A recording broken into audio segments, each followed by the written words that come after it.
చైతన్య రథం దగ్గర ఉండమని చెప్పిస్తున్నారు. అక్కడే ఉన్నాను.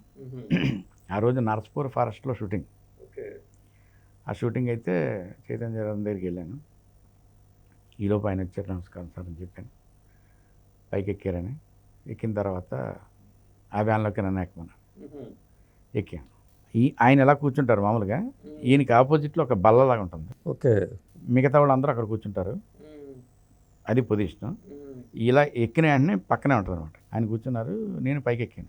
అక్కడ అందరూ నుంచుని ఉన్నారు పైన.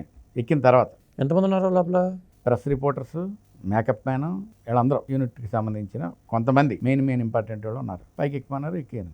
ఎక్కడ కూర్చోవాలో నాకు అర్థం కావట్లేదు. అంటే కొంతమంది నుంచుని ఉన్నారు, మిగతా వాళ్ళు ఏమో ఎదురుగా కూర్చున్నారు. నాకు గ్యాప్ అదే ఉంది ఫ్రంట్లో. కూర్చోవాలా వద్దా అనేది ఒక సంశయంలో ఉన్నాను. అంటే కింద కూర్చోవాలా అంటే కొంతమంది కింద కూర్చున్నారు ఆయన దగ్గరే. అక్కడ కూర్చోవాలి ఇక్కడ కూర్చోవాలా అనేసరికి ఏం చూస్తున్నారు, కూర్చోండి అన్నాడు. అనేసరికి టక్కనే కూర్చుండిపోయాను.